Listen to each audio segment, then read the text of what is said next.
Algunas de las lecciones que hemos aprendido y que seguimos aprendiendo de la pandemia de COVID-19, no solo en México, sino en el mundo, están todavía en movimiento, por decirlo de alguna manera. Es un blanco móvil. ¿Qué podemos aprender? Vamos a decir algunas ideas fundamentales. Una, que es indispensable que el manejo de la epidemia se haga con una base científica y técnica. ¿Por qué sabemos que eso es importante? Porque tenemos el contraste entre lo que hacemos en México, lo que el presidente López Obrador decidió que se hiciera en México y que los que somos científicos y técnicos gozamos, que es tener una conducción donde la prioridad es tener la evidencia científica y actuar en consecuencia. ¿Por qué lo destaco? Porque lejos está de ser la regla en la conducción de la epidemia en los países del mundo. La realidad cruda, y pareciera olvidársele a ciertos sexteto de ex secretarios y secretaria de salud, es que el sistema de salud de México dejó de crecer, dejó de desarrollarse. Ya era insuficiente hace 40 años, pero dejó de desarrollarse en los últimos 40 años. Me cuesta trabajo pensar qué hubiera hecho diferente, pero sí que hubiera aspirado que ocurriera, que las fuerzas políticas adversarias de la Cuarta Transformación tuvieran mayor compromiso. Yo casi puedo decir que de manera inocente pensé que había una bondad y una generosidad humana más grande de la que hay.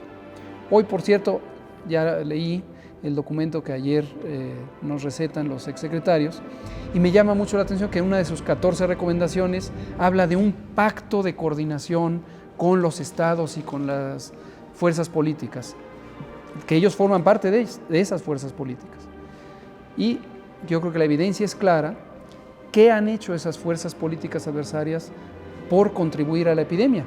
Si se la han pasado saboteando el esfuerzo del gobierno y de la sociedad para controlarla. Entonces, la estrategia seguida. Vámonos a la estrategia seguida.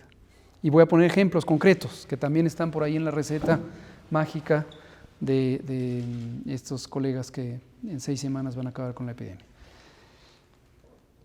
Rastreo de contactos, ¿no? Ellos dicen hacer pruebas para controlar la epidemia. Por cierto, francamente y con todo respeto para ella y ellos, yo esperaba ver un documento más elaborado, más técnico, con mayor nivel, con bibliografía científica.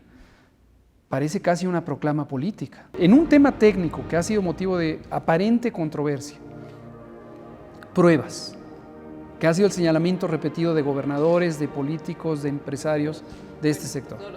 Todos los críticos. Pruebas, pruebas, pruebas, ya lo dijo la OMS, pruebas, pruebas, pruebas. Y los países que han tenido éxito en el control de la esa idea. Han hecho pruebas. Así es. Eso yo esperaba verlo en el documento y juro, bajo protesta de decir verdad, que lo esperaba con una ansia técnica, porque hasta el minuto de hoy no hay documento alguno en el mundo que indique con claridad la relación entre número de pruebas y calidad del control. Nosotros hemos hecho el análisis, comparamos países con distintos grados de control con respecto al número de pruebas que hacen o el número de pruebas por millón de habitantes que hacen y no hay correlación. Pero a lo que voy es pruebas, pruebas, pruebas. Muy bien. El gobierno de México ha estado pagando las pruebas de todos los estados. Todas las pruebas. Las ha pagado el INSABI y las ha operado el INDRE.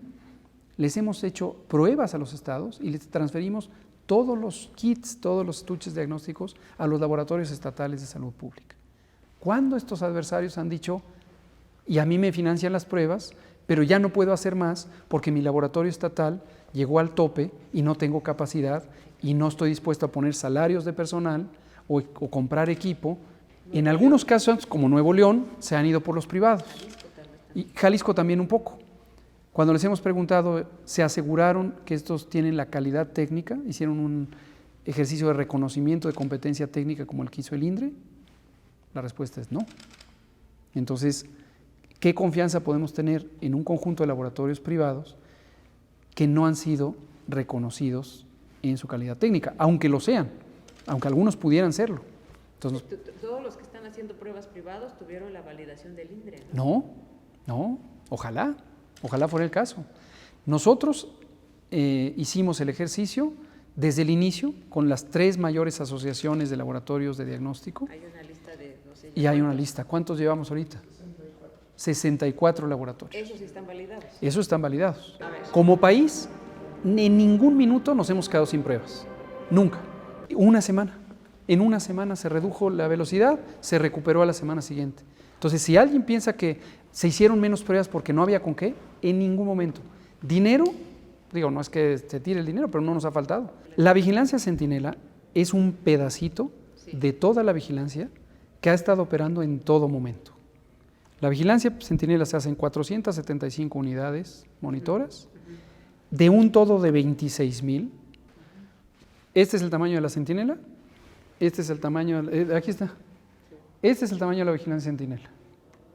Esta es toda la vigilancia que se ha hecho en México desde que empezó la epidemia de COVID. La historia nos juzgará y se podrá documentar que cuando dijimos esto va a pasar, sí y solo sí hay estas condiciones, es decir, se respeta el confinamiento, las empresas no esenciales cierran, los gobiernos estatales verifican que cierren, etcétera. Sí y solo sí ocurre eso, vamos a tener esta curva. Y podemos documentar que donde no se respetó el confinamiento, no ocurrió la predicción.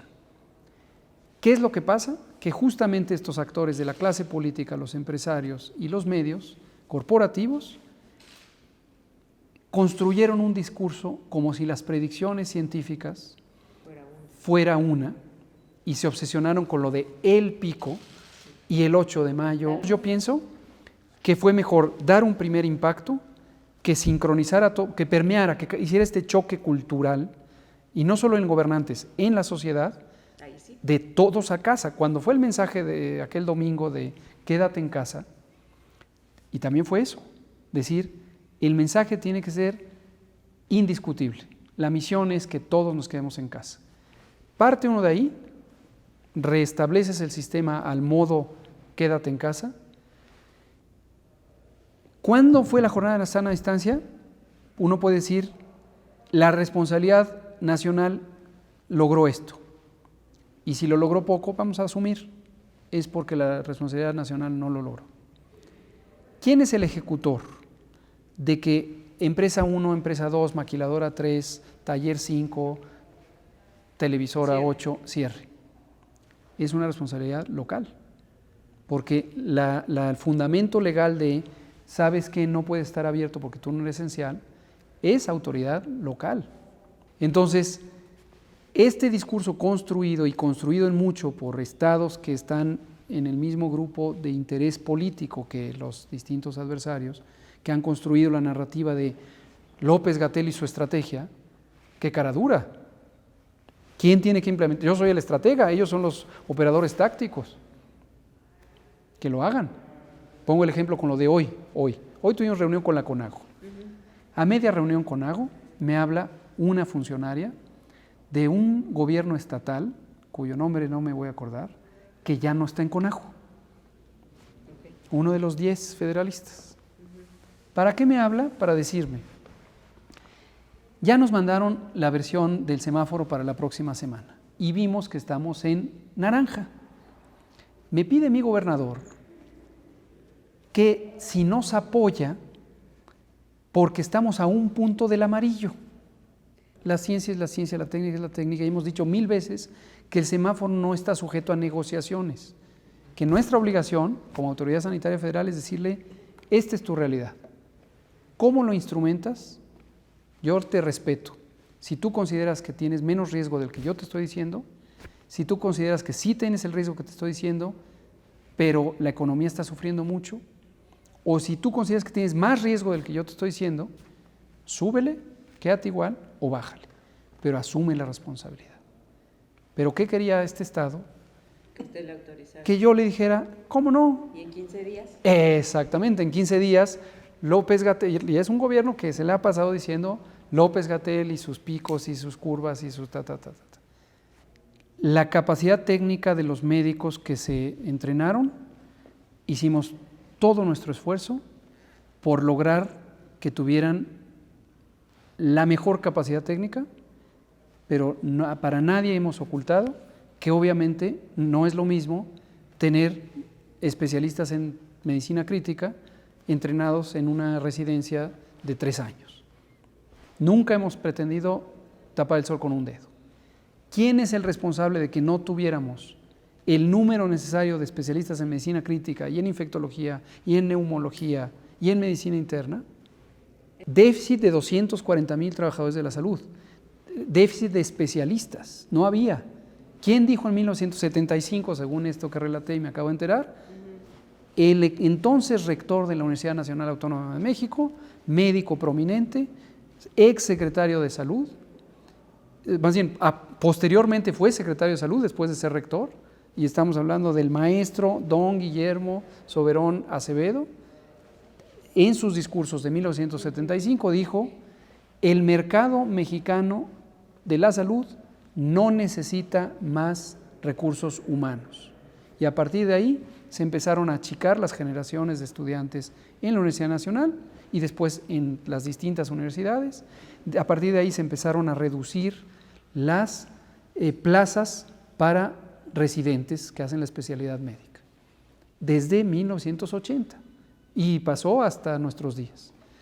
Entonces, si la pregunta objetiva es, ¿puede ser o no que la calidad de los médicos que estuvieron operando o han estado operando es menor a la deseable? Yo diría, claro que es menor, son médicos generales en su mayoría, pero nosotros hicimos dentro de la realidad todo lo que pudimos hacer para que estuvieran tutoreados con un esquema piramidal, y aquí nuestro agradecimiento eterno y respeto a, entre otros, el Instituto Nacional de Ciencias Médicas y Nutrición, el doctor Guillermo Domínguez, que nos ayudó a organizar este esquema piramidal de monitoreo, de tutoría. Durante marzo, es correcto, y eso fue la fase 1, y el discurso lo cambiamos así tajante y literalmente en la fase 2. Del quédate en casa. Del quédate en casa sí. Al no te esperes. Exacto. Fue razonado, pensado, calculado. Al principio no habíamos tenido el nivel de reconversión hospitalaria. Si nosotros decíamos no te esperes, ve a la sala de urgencias, inmediatamente se nos hubieran saturado los hospitales. Cuando empezamos a reconvertir los hospitales, en la reflexión interna dijimos, ya no enfaticemos tanto el quédate en casa, y entonces ahí dijimos, no se espere, si usted tiene familiares diabéticos, podría ser que usted tenga diabetes, vaya, pero fue razonado, fue pensado. En el contexto de una crisis de este tamaño como COVID-19, hay mucho estímulo para actuar muy pronto y tener una vacuna y adoptar tempranamente las opciones que haya. Pero en ninguna circunstancia deberá ser aceptable que por apresurar se salten etapas de la evidencia en lo que respecta a seguridad y calidad y eficacia. Si el resultado de los ensayos clínicos fase 3, que están ahorita en curso ya para 8 vacunas, 8 candidatos a vacunas, resultan en que la eficacia es moderada o mediocre, pero son seguras, adelante. La decisión es una decisión de eficiencia de la intervención. ¿Me conviene o no el rendimiento de protección que voy a tener? Pero si hay alguna señal de seguridad, debemos todos los gobiernos del mundo estar preparados para decir, lástima, qué frustrante, quisiera tener una vacuna porque la gente está teniendo infecciones y puede morir, pero no voy a causar un daño. Este es un principio fundamental de la medicina y la salud. Primero, no dañar.